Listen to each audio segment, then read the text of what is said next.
중국의 속담을 보면 이런 말이 있습니다. 쇠파리도 천리막 꼬리에 붙으면 천리길 간다. 쇠파리 여러분들 많이 보지 않았습니까? 뭐 날아가야 뭐 얼마나 날아가겠습니까? 그런데 그러한 쇠파리도 천리막 꼬리에 붙어 있으면 천리길로 간다는 겁니다. 이것은 한평생 내가 살면서 누구를 만나냐에 따라서는 삶이 달라진다는 겁니다. 그런데 이것은 삶뿐만이 아닙니다. 신앙도 마찬가지입니다. 여러분들이 신앙생활 하실 때 꼭 여러분들이 머릿속에 심어 놓으실 곳이 있습니다. 그것은 뭐냐면은 여러분들께서는 들어야 할 소리를 교회 와서 들으셔야만 된다는 겁니다. 듣기 좋은 소리를 듣는 것이 아니라 듣기 싫은가 할지라도 반드시 들어야 할 소리를 들어야 한다는 거죠. 제가 만약에 생과일 주스집에 갔습니다. 그때 딱 마셨는데 이 겉에는 100% 생과일 주스라고 써 있는데 한 30%를 빼고 물을 타고 그리고 거기에다가 향신료를 집어넣습니다. 그럼 여러분 같으면 어떻게 하시겠습니까? 내가 100% 생과일 주스인 줄 알고 돈을 주고 샀는데 와서 보니까 물만 탄 것이 아니라 이 물 탄 것을 감추기 위해서 향신료를 집어넣습니다. 과일 냄새 나는 거를요. 그럼 화가 나겠죠. 그런데 이 부분에 대해서는 화가 나는데 하나님의 말씀을 들을 때 세상적인 것을 약간 감리를 시킵니다. 여러분 저 또한 20여 년 넘게 여러분에게 설교를 하면서 왔습니다. 어떤 이야기를 해야 여러분들이 좋아하고 시간을 얼마큼 해야지만 여러분이 좋아하고 왜 그걸 모르겠습니까? 10년이면 강사도 변하는데 또 전문적으로 이 길만 걸어온 제가 만약에 제가 여러분들에게 듣기 싫은 소리만 했다고 하면은 이거는 요즘 목회사회에서는 바보죠, 바보. 좀 돈을 좀 들여서라도 재미난 목사님도 모셔오기도 하고 연예인들도 좀 불러다가 좀 이야기도 하고 그러면은 동네에다가 우리 교회에 유명한 사람 온데 좀 현수막 하나 좀 붙여놓고 하면 다른 사람들도 오고 그럼 얼마나 재미나겠습니까? 지루하지 않고요. 그런데 오늘날 제가 기독교 신문을 보니까 이런 대목을 보고 너무 슬펐습니다. 우리나라에 있는 목사님들 가운데 정년을 하시는 분들이 계십니다. 연세가 많으셔서. 그러면은 매년, 오늘도 아마 정년퇴직하시는 분들이 계시겠죠. 조그만 데, 교회 같은 데는. 그런데 정년퇴직을 하신 목사님들 가운데 주변에 있는 교회에 나가서 신앙생활 하시는 분은 거의 없다는 거예요. 100명 중에서 한두 명도 없다는 거예요. 왜 그런 줄 아십니까? 요즘 그거 가짜거든요. 여러분들은 어떻습니까? 제 경우는 이런 생각하고 있습니다. 저는 제가 비전교회, 저는 항상 그거를 사모랑 같이 얘기를 하면서 옵니다. 제가 만약에 나이가 들어서 여기를 만약에 제가 그만두게 됐다. 저는 떠난다고 했습니다. 배는 메고요. 그때는 이 근처 오지 않을 거라. 왜냐면은 제가 가지고 있는 신앙의 노하우가 있잖아요. 그렇다면은 좀 오지 같은 데도 걸어 다니면서 거기 있는 사람에게도 복음을 좀 전해드리고 강대상에서 하나님의 말씀을 선포한 것이 아니라 이제는 삶의 현장에 두루두루 다니면서 그 사람들에게 복음을 전하겠다고 저는 항상 그런 얘기를 합니다. 또 지금도 그걸 하고 있고요. 사실은 주중에도요. 그런데 특징이 뭔지 아십니까? 여기서 제가 여러분들에게 설교하는 것보다도 사람들을 주중에 만나서 이야기를 할 때에 이분들이 훨씬 더 효과가 있다는 겁니다. 왜냐면 그분들은 말씀을 받을 준비가 되어 있는 거거든요. 그런데 신앙생활 오래 하다 보면은 습관이라는 것이 들어갑니다. 11시에 예배니까 그 시간 맞춰서 가면 되고, 12시경이니까, 누가 만약에 문자가 옵니다. 오늘 시간 어떻게 돼? 대충 한 12시 반이면 예배 끝나고 밥 먹으면 뭐하고. 이게 이렇게 습관적으로 된다면은, 여러분은 말씀을 들을 준비가 안 되어 있다는 겁니다. 여러분, 제가 이 말씀을 하나 준비하기 위해서 얼마나 많은 시간을 소모하는지 모릅니다. 그때도 말씀드렸죠. 설교할 때 A4 용지는 4장 정도 들어가는데 일주일 내내 40장 이상을 프린트했다 버리고 프린트했다 버리고 합니다. 왜냐면은 생명의 말씀을 가급적 전해드리려고요. 무엇보다도 오늘 말씀처럼 오늘 말씀은 만남에 대해서 여러분에게 말씀을 드릴 건데 내가 어떤 목회자를 만나느냐에 따라서 여러분의 신앙의 질과 양은 달라집니다. 그런데 여러분에게 조금 듣기 좋은 얘기를 한다면은 제가 많은 교회를 다니고 많은 목사님들을 만나보지만은 우리 교회 성도님들 신앙의 수준은 낮은 수준은 아닙니다. 저는 우리 교회 성도님들 수준을 때때로는 웬만한 목사님보다 낮다고 저는 판단하고 있습니다. 개인적으로는요. 왠 줄 아십니까? 뭐 뜨겁게 박수를 치고 기도할 때도 할렐루야 하면서 이렇게 나가고 하는 것이 아니라 중심이거든요. 내주하고 계시는 성령님의 중심이거든요. 여러분 바람이 붑니다. 바람은 눈에 안 보이잖아요. 그런데 바람은 눈에 보이지 않지만은 바람이 분다는 사실은 알고 있습니다. 왜냐면은 나뭇가지가 흔들린다거나 먼지가 난다거나 내 감촉을요. 그래서 바람은 눈에 보이지 않지만 그래도 바람은 눈에 보이는 것과 똑같은 겁니다. 바람이나 성령이나 똑같은 단어를 씁니다. 르하우. 성령의 사람도 그러하다고 예수님께서 말씀하셨습니다. 내 속에 계시는 성령님, 여러분 속에 계시는 성령님 눈에 보이지 않습니다. 그런데 여러분들이 하는 모습을 보고 삶을 살아가는 모습을 보고 사람들은 알아요. 그래서 성령 충만이 눈에 보이는 겁니다. 저는 그거 볼 수 있습니다. 그 차원에서 여러분들을 볼 때에 여러분 전체다를 얘기하는 건 아닙니다. 평균적으로 얘기 드리는 거예요. 우리 교회 성도님들 땅에 가서 수준 떨어지지 않습니다. 문제는 무엇인가? 제 양이 안 찬다는 겁니다. 담임 목사인 내 양이 안 차요. 내 양이 아직까지 반도 안 찹니다. 여러분 한 사람 한 사람을 통해서 여러분을 만나는 사람들이 어떻게 되느냐 결정이 된다는 겁니다. 여러분 부모가 일평생 욕망의 노예로 살아가느냐 아니면은 영원한 가치를 지향하며 살아가느냐에 따라서 내 자식의 삶의 방향과 내 자식의 삶의 질과 수준과 의미가 달라집니다. 어떤 부모 밑에 자식이냐에 따라서 달라진다는 겁니다. 이건 집뿐만이 아니라 직장에서도 마찬가지죠. 직장에서 어떤 동료나 상사를 만나냐에 따라서 성실한 직장인으로 살아갈 수도 있고 남의 눈치나 보는 기회주의자로 살아갈 수도 있습니다. 어떤 사람을 만나냐에 따라서 세상을 바로 세워나가는 한 사람이 될 수도 있고 도리어 세상의 질서를 허물어뜨리는 사람이 될 수도 있다는 겁니다. 이처럼 인간이 사는 곳이라면 어느 곳에서든 인간 간의 만남은 대단히 중요합니다. 누구를 만나느냐. 저는 요즘 뉴스를 보면은 그런 생각합니다. 이 땅에 있는 국회의원들은 윤석열을 위해서 목숨 걸고 이재명을 위해서 목숨 거는 것들은 있는데 국민을 위한 사람들은 없어요. 그것들은 있는데 사람들이 없다는 겁니다. 여러분들이 나중에 어떠한 투표를 하실 때요. 당을 보고 찍지 말고 사람 보고 찍으셔야 돼요. 한번 보십시오. 최고의 결정의 자리에 올라간 대통령과 영부인 뭐가 부족하다고요?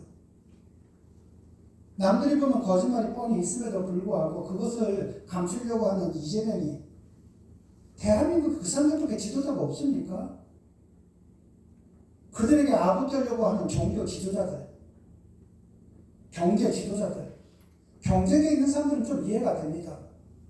좀 허가 좀 잘 내주면 돈 좀 버니까요. 대형교회 목사들 줄 쓴 거 보세요. 조계종의 총무전서도 줄 쓴 것들 보세요. 그 밑에 가서 아멘 아멘 하고 여러분 그러면 안 되잖아요. 자 그렇게 해서 그 사람들이 죽을 때가 왔다고 쳐보십시오. 그 사람들이 만났던 환경으로 인해서 하나님 앞에 두려움 없이 떠날 수 있다고 생각하십니까? 없죠. 여러분 궁극적으로 우리는 다 죽습니다. 그 죽음 앞에서 내가 정말 두려움 없이 떠나간다? 지금 여러분들 다 그런 생각할 수 있습니다. 지금은요. 왜? 아직까지 죽음은 여러분의 문제가 아니니까요. 그런데 막상 죽음이 여러분 앞에 가면 어떨까요? 두려울 거요. 후회할 거요.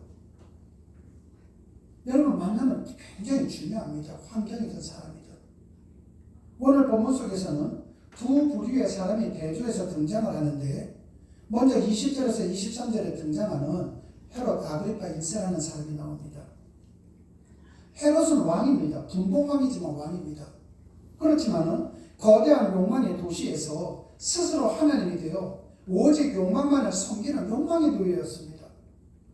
그는 자신의 욕망을 성취하는 것이라면 수단과 방법을 가리지 않는 사람으로서 그에게 성과 의, 사랑과 자비, 진리와 영원 이런 것은 관심도 없었습니다. 그러한 그에게 인간은 이용의 대상일 뿐이었습니다. 그는 위로는 로마 황제를 이용해서 자신의 왕권을 보장받았고 아래로는 백성들을 이용해서 왕의 자리를 지켰습니다. 그에게 다른 사람의 존엄성이나 인권은 애당초 안중에도 없었습니다. 그에게 있어서 다른 사람은 자신의 욕망을 성취하기 위한 소모품에 지나지 않았던 것입니다. 그래서 그는 유대인들의 환심을 사기 위해 교회 지도자였던 사도 야고보를 참수형을 시켜버린 겁니다. 여러분 야고보가 왜 죽은 겁니까? 야고보가 죽어 마땅한 죄를 저질렀거나 헤롯이 유대인들을 특별히 사랑했기 때문에 야고보를 죽인 겁니까? 아닙니다. 그건요. 유대인들이 증오하는 교회 지도자를 죽임으로 이두메인으로서 유대인의 왕의 자리를 차지하고 있는 자신의 약점을 교묘하게 은폐하기 위함이었던 것입니다. 헤롯은 자신의 왕권을 더욱 공고하게 하기 위해 내친 김에 교회의 우두머리 격이었던 사도 베드로마저 참수형을 처하기로 하고 투옥을 시켜버렸습니다. 그러나 헤롯이 베드로를 참수형하기 전날 밤 하나님께서는 베드로를 감옥에서 극적으로 구출하심으로 헤롯은 자신의 계획이 무산되고 맙니다. 그러자 화풀이를 어떻게 했습니까? 무고한 파수꾼들을 죽여버렸습니다. 뿐만 아니라 그는 단지 자기 마음에 들지 않는다는 이유만으로 이스라엘의 전적으로 양식을 의존하던 두로와 시돈에 대한 양식 공급을 하루아침에 중단해버리므로 그 주변에 사는 수없이 많은 주민을 굶어 죽을 수 있는 죽음의 위협 속으로 몰아넣기도 했습니다. 그럼에도 그는 자신을 왕이라고 환호하는 박수부대의 칭송을 당연하듯이 즐겼습니다. 이처럼 모든 인간을 자기 욕망을 위한 이용의 대상으로 삼고 있는 헤롯에게 인간 간의 만남은 인간을 이용하기 위한 이상일 수는 없었습니다. 여러분 이것은 헤롯 개인뿐만이 아닙니다. 헤롯 역시 그가 평생도록 만났던 사람들로부터 이용당하고 살았음이 분명하다는 것이죠. 사람을 이용하려고 하는 사람 곁에는 항상 그 사람을 이용하려고 하는 사람들로 포진하고 있기 때문입니다. 헤롯은 자기 욕심을 위해 다른 사람을 이용의 대상으로 여기고 다른 사람의 목숨을 파리 목숨처럼 하찮게 여기던 포악하고 잔인하고 오만했던 인간이었습니다. 그러나 절대 권력을 가진 헤롯 곁에 있는 사람이나 헤롯을 만나야 하는 사람도 그 헤롯을 이용하려고 하는 이유 외에는 아무도 없었습니다. 그래서 어떤 사람은 헤롯을 이용해서 높은 벼슬을 누릴 수도 있었고 어떤 사람은 헤롯을 이용해서 큰 돈을 벌 수도 있고 어떤 사람은 헤롯을 이용해서 자신의 정적을 아무도 모르게 죽여버릴 수도 있었을 것입니다. 그들 모두도 헤롯을 이용하기 위해서 수단과 방법을 가리지 않았던 사람들이었습니다. 그래서 그들은 헤롯 앞에서 때때로는 비굴해지기도 하고 헤롯에게 아부를 떨기도 했을 것입니다. 헤롯을 만나려고 했던 사람들도 자신들의 목적을 위해서 거짓말도 서슴지 않았을 것입니다. 저 인간 같지 않았던 오만한 헤롯 앞에 가서 당신 그렇게 하면 안 돼. 바르게 해야지. 할 수 있는 사람은 아무도 없지 않았겠습니까? 그렇게 하고서도 변덕스러운 헤롯으로 인해 몰락한 사람들도 많았을 겁니다. 그러므로 헤롯을 만난 사람들과 헤롯, 그들의 만남은 서로 죽이는 죽음의 만남일 수밖에 없다는 것입니다. 저는 여러분과의 만남 속에서 신앙이 죽음의 만남이 되기를 원치는 않습니다. 여러분들이 예배당에 와서 좀 흥분하고 돌아간다. 그것이 성령 충만이라고 착각하고 돌아간다. 그래서 여러분의 신앙이 죽고 그러한 모습을 보면서 내가 참 대단해. 내 신앙이 죽고 죽음의 만남을 만들면 안 되거든요. 때때로 잘못했을 때에는 하나님의 말씀에 의해 양심에 좀 찔림도 받기도 하시는 거고요. 그냥 아무 생각 없이 왔다가도 하나님의 말씀을 들으면서 내가 제가 잘못했네 느끼기도 하고 돌아가셔야 되는 거거든요.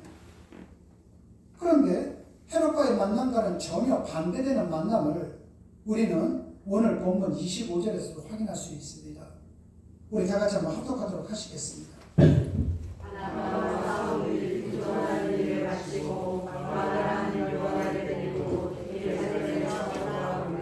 아멘. 오늘 본문에는 세 사람이 등장하고 있습니다. 바나바와 바울과 마가라 하는 요한입니다. 여기에 나오는 사울은 바울의 옛이름입니다. 그리고 마가라 하는 요한이 두 개의 이름을 가지고 있는데 마가는 로마식 이름이고요. 요한은 히브리식 이름입니다. 그러니까 두 사람이 아니라 한 사람입니다.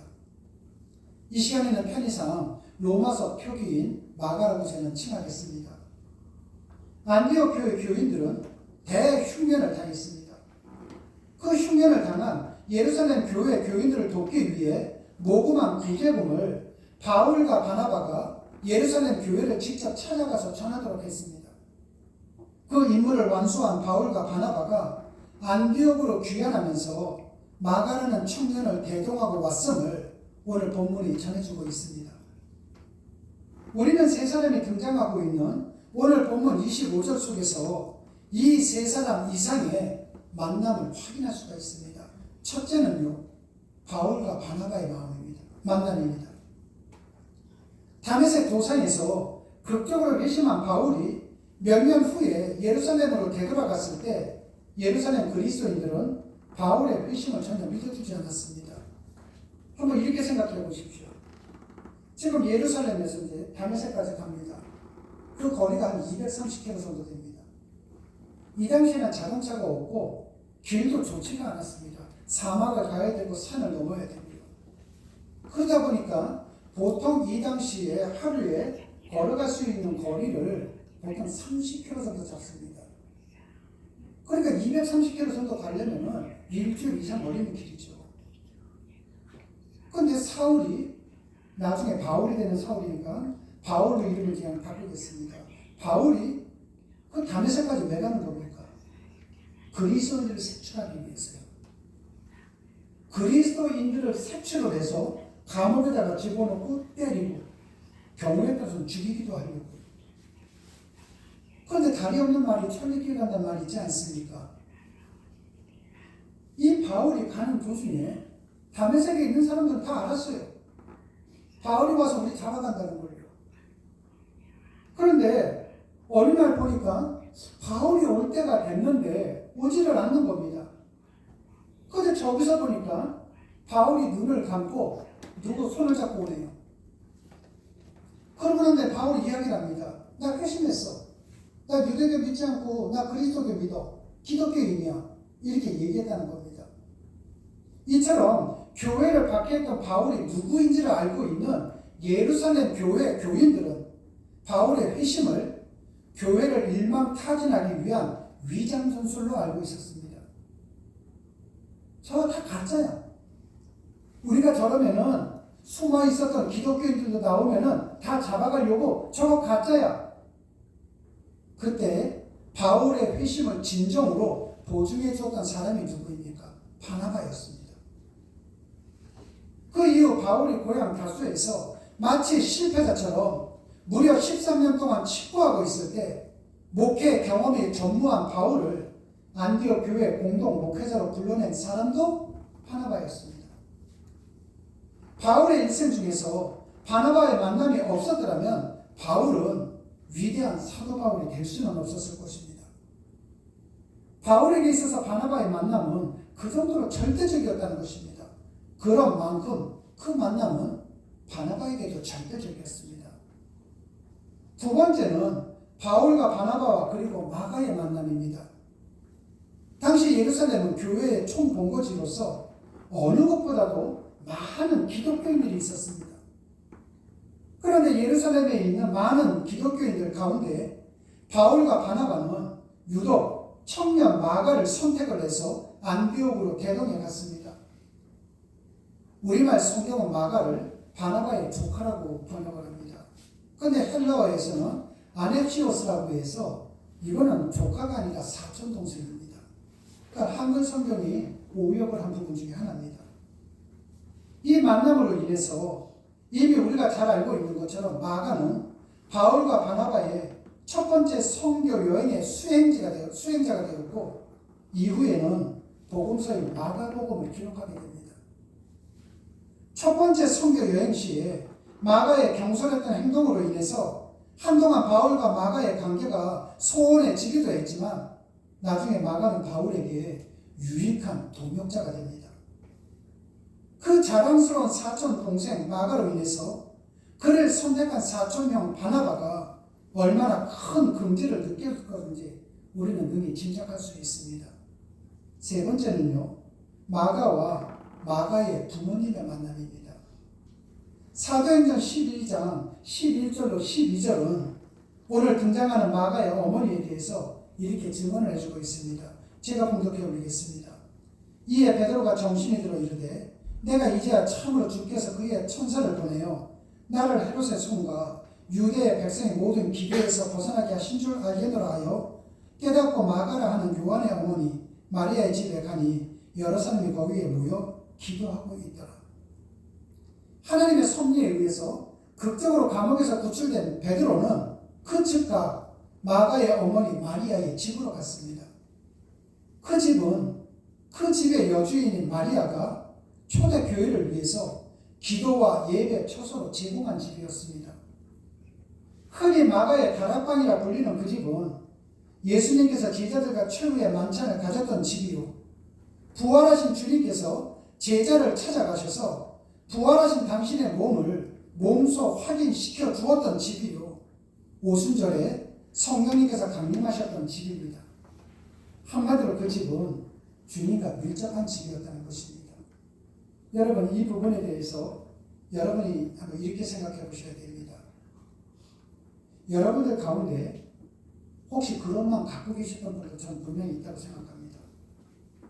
나는 우리 집에서 우리 성도님들 시간 되시는 분들이 한 명이든 두 명이든 상관없이 우리 집에서 일주일에 한 번씩 모여서 기도했으면 좋겠어. 한번 했다고 쳐보십시오. 자발적인 마음을 갖고요. 그럼 그 집이요, 마가의 다락방이 되는 겁니다. 지금 마가의 다락방에 어떤 일이 있었습니까? 부활하신 주님이 찾아오셨죠. 성령님께서 강림하셨죠. 여러분, 제가 지금 말씀을 여러분에게 이렇게 풀어서 해드리는 이유가 뭔지 아십니까? 생각 있는 분은 기회를 잡으라는 겁니다. 모를 때는 괜찮아요. 그런데 알 때는요, 기회를 잡는 거예요. 내가 혼자서라도요, 혼자서 한다 할지라도 내 집이 마가의 다락방이 되게 하는 겁니다. 마가복음 14장을 보면 6월절 음식을 먹기 위해 예수님께서는 제자 2명을 성내로 들어가게 하시고 물 한 동이를 가지고 가는 사람을 만나면 그를 따라가서 그 집 주인에게 이르되 선생님의 말씀이 내가 내 제자들과 함께 6월절 음식을 먹을 나의 객실이 어디에 있느냐 말하게 하셨습니다. 그리하면 그 주인이 자리를 펴고 준비한 큰 다락방을 보여줄 것인데 거기서 그 주인이 예수님과 제자들을 위하여 준비할 거라고 말씀하셨습니다. 그 제자들이 갔더니만 정말 물동이를 입고 가는 여인이 있었습니다. 너희 집주인에게 이렇게 좀 얘기해줘. 이렇게 했습니다. 그때 집주인을 뜻하는 헬라어가 오이코데스포테스라는 단어입니다. 오이코스라는 건 집을 이야기합니다. 데스포테스라는 단어는요, 강력한 지배자예요. 여러분, 이 당시에는 남성 위주입니다. 그 집에서 가장 강력한 지배자라면 누가 되겠습니까? 아버지죠. 남편이죠. 그래서 이 오이코데스포테스라는 단어는 남자 집주인을 뜻하는 단어입니다. 아들은 남자입니다. 딸은 여자의 뜻이요. 이 단어 또한 확실하게 남자 집주인을 얘기합니다. 이처럼 그 집을 애초에 주님께 내놓았던 사람은 마가의 아버지입니다. 마가의 아버지에 대해서 나오는 것은 여기가 유일합니다. 마가의 아버지는 주님을 위해 그 집을 기꺼이 내어놓았고 하나님 나라의 필요에 의해 이 세상을 먼저 떠난 뒤에는 남아있는 그의 아내가 남편의 신앙 유지를 받들어 그 집을 계속 초대교회에 예배와 기도 초소로 제공하고 있었던 것입니다. 이처럼 마가의 아버지와 어머니는 오직 주님 중심으로 살아가는 신실한 그리스도인들이었고 그 스라에서 자란 마가는 젊은 시절 한때 실수하기는 했지만 그러나 끝내는 초대교회의 중요한 인물로 울두서게 됩니다. 여러분 이것은 우리에게 시사하는 바가 굉장히 큽니다. 부모님들 잘 들으십시오.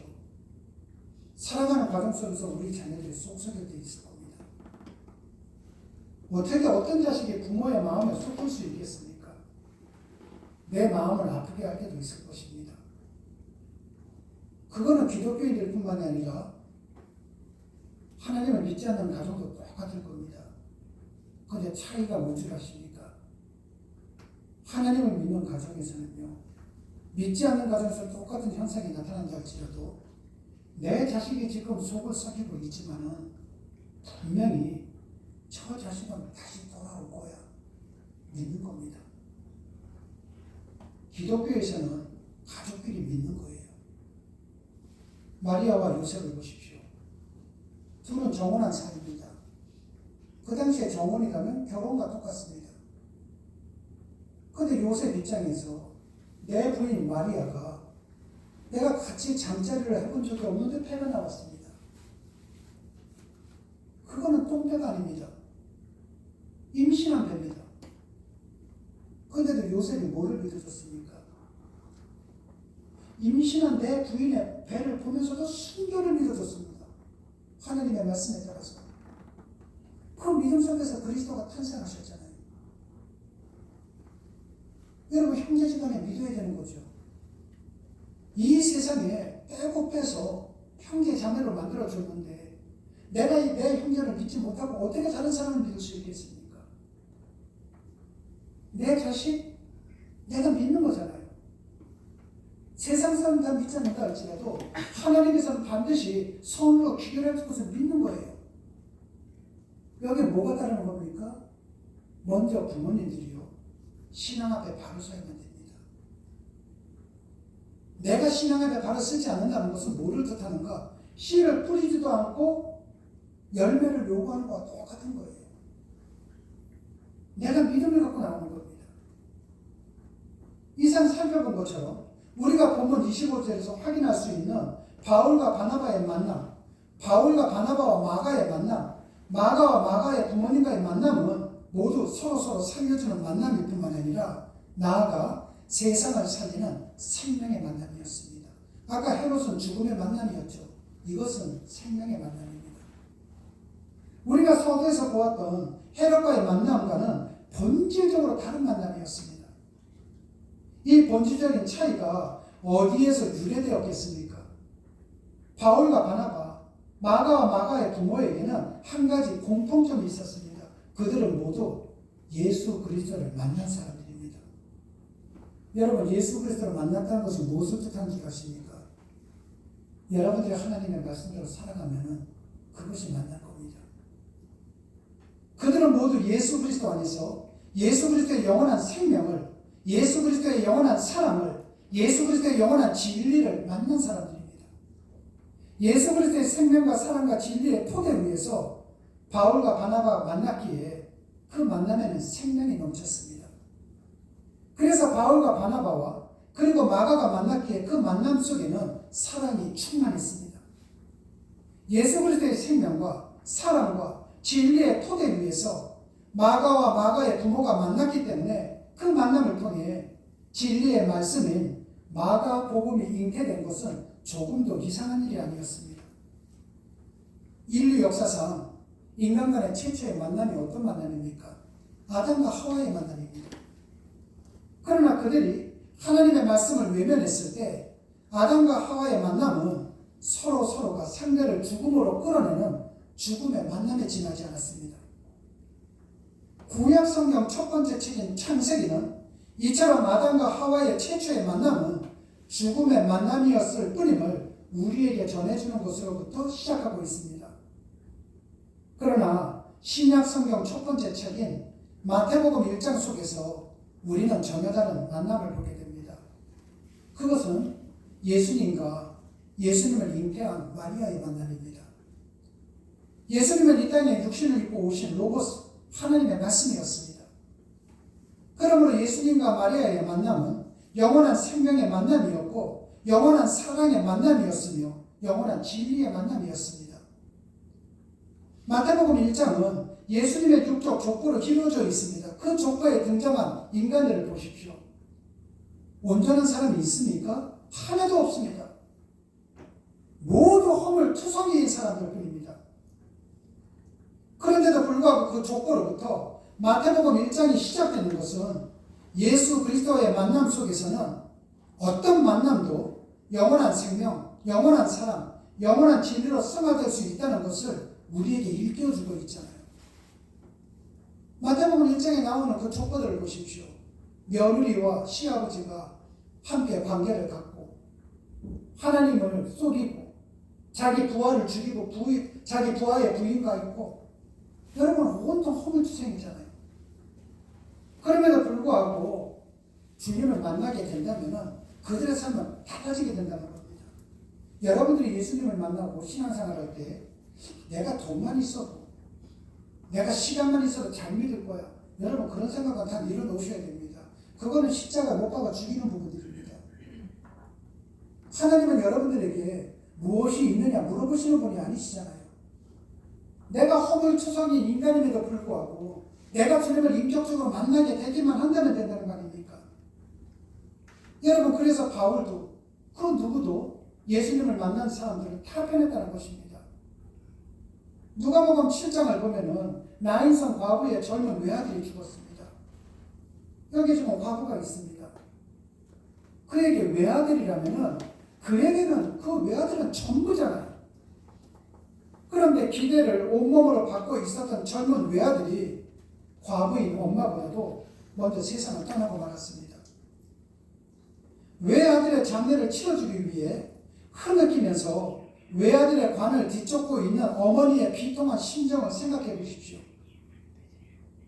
그런데 마침 그 자리에 그 과부를 불쌍히 여기셨던 주님께서 외아들의 시신에 들어있는 관 위에 손을 얹고 말씀하셨습니다. 청년아, 내가 너에게 말할 거야. 일어나라. 그러자 죽은 사람이 살아났습니다. 그가 일어났습니다. 그것을 목격한 그곳에 있던 모든 사람들이 모두 하나님을 찬양했습니다. 자신들의 두 눈으로 죽은 사람이 살아나는 기적을 봤기 때문이거든요. 그러나 여러분 죽은 사람이 살아난 것이 이것이 기적입니까? 아니에요. 기독교는 이걸 기적이라고 얘기하지 않습니다. 사도행전을 보면은 이 예루살렘 동네에 한 8만 명 정도가 삽니다. 그런데 하루에 어떨 때는 5천 명, 어떨 때는 3천 명, 합쳐서 8천 명이 세례를 받았습니다. 나 기독교인 될 거야. 8만 명 사는 동네에 8천 명이 세례를 받고 나 기독교인 될 거야? 10분의 1이죠. 아니요, 10분의 1 아닙니다. 이건 가장만을 뜻한 겁니다. 한 가정에 4명, 5명만 잡아도 이 당시에 2분의 1 정도가 믿었습니다. 그런데 세월이 흘러가면서 어떻습니까? 이 동네가 기독교인들을 핍박하는 동네로 바뀌잖아요. 여러분, 세상적인 기적, 사람이 살아나고 병이 고쳐지고 이런 기적 저런 기적, 돈이 없는데 갑자기 돈 뭉치가 들어오고 이 기적을 한다면 길어야 한 달입니다. 짧으면 일주일이고요. 왠줄 아십니까? 그것이 기적이 아니기 때문에 그렇습니다. 성자 하나님이신 주님께서 그보다 더한 일도 다 할 수 있잖아요. 성자 하나님에게 불가능한 것이 없습니다. 그렇다면 그날의 기적은 뭡니까? 주님께서 함께 해주셨다는 거잖아요. 주님이 없었다면 못하는 것 아닙니까? 여러분 주님께서 그 불쌍한 과부 모자를 만나주시기 이전에 그 모자간의 만남은 죽음의 만남이었을 겁니다. 내 아들 하면서. 그러나 주님께서 그 모자를 만나 주셨을 때 그 모자간의 만남은 더 이상 죽음의 만남이 아니라 생명의 만남 아닙니까? 살려주셨잖아요. 그렇다면 여러분 이렇게 생각을 해보십시오. 기적은 결코 멀리 있지 않습니다. 주님께서 나 같은 죄인을 직접 찾아오셔서 나를 먼저 만나 주신 것이 기적이잖아요. 여러분이 지금 이 자리에 앉아 있는 것이 기적이라는 겁니다. 여러분들이 차를 타고 가든 집에 가시든 뭔가 힘들 때 내가 하나님하고 기도할 수 있다면 그것이 기적이라는 것입니다. 그렇다면 여러분들이 하나님이 나와 함께하는 것이 기적이다? 이 기적이 움직이게 만드셔야죠. 이 기적이 움직일 수 있도록 여러분이 하셔야죠. 어떻게 하시겠습니까? 여러분 순종에는 없습니다. 순종에는 아무것도 없어요. 여러분의 생각을 기도의 제목으로 놓는 것이 아니라 하나님의 생각을 내가 알기를 원하는 기도를 하고 주님께서 나와 항상 함께 하시기 때문에 내가 어떤 상황 속에 있다 할지라도 걱정해 나가는 것이 아니죠. 내가 지금 어떤 환경 속에 있다 할지라도 이 환경 속에서 주님께서 원하시는 것이 무엇인가를 묻는 것, 그리고 그것을 내가 따르는 것, 이것이 바로 신앙이고 이것이 바로 기적이거든요. 제가 아침마다 기도할 때마다 이런 기도를 했습니다. 하나님, 나무도 성장해야만 사는 건데 나무가 성장하지 않으면 죽은 것 아니겠습니까? 우리 비전교회가 좀 성장하고 성숙되어 나가기를 소망합니다. 이 교회를 필요로 하는 사람이나 우리 교회가 필요로 하는 사람들을 보내주십시오. 오래전에 그런 기도를 드린 적이 있습니다. 그런데 몇 번 기도를 드리고 난 다음에 혼자 그런 생각했습니다. 내가 하나님의 자리에 앉았나? 그건 아닌데. 그래서 기도를 바꿨습니다. 하나님, 이순신 장군도 아직까지 나에게는 몇 척의 거북선이 있다고 했는데 저에게는 아직까지 많은 성도님들이 계십니다. 이 교회를 필요로 하고 교회가 필요로 하는 사람을 찾는 것이 아니라 지금 이 자리에 있는 이분들이 교회를 위해서 필요한 존재가 되고 교회가 이분들을 위해 필요한 존재가 되게 해주십시오. 저는 그 이후서부터 우리 교회에 몇 사람이 왔고 숫자가 몇 명이고 저 고민해본 적 한 번도 없습니다. 왠줄 아십니까? 여기에는 하나님이 계시거든요. 이곳에는 저의 뜻을 펼치는 공간도 아니고 여러분의 뜻을 펼치는 공간도 아닙니다. 이 공간은 하나님의 뜻을 펼치는 공간이잖아요. 그렇다면 그분이 하시는 거잖아요. 우리는 순종하는 것밖에 또 없죠. 왜? 그분은 기적의 하나님이시거든요. 불가능한 것이 없는 하나님이시거든요. 그 하나님께서는 이 교회의 예리한 하나님뿐만 아니라 여러분의 가정 속에도 여러분의 심중 속에도 계십니다. 내 속에 있는 이 심중을 여러분의 자녀들에게도 주십시오. 내 속에 있는 이 기적의 주님을 여러분이 만나는 사람에게도 주십시오. 그래서 여러분과의 만남이 여러분의 자녀들에게는 희망과 소망이 넘치는 미래가 되게 도와주시고 또한 여러분을 만나는 사람들, 직장이든 어디에서 만나든 그 주님을 여러분에게 전함으로 인해서 우리가 살아가는 이 사회가 행복뿐만이 아니라 평강도 누리는 사회가 되어야 되지 않겠습니까? 여러분 모두 다가 그러한 주인공들이 되시기를 주님의 이름으로 축원합니다.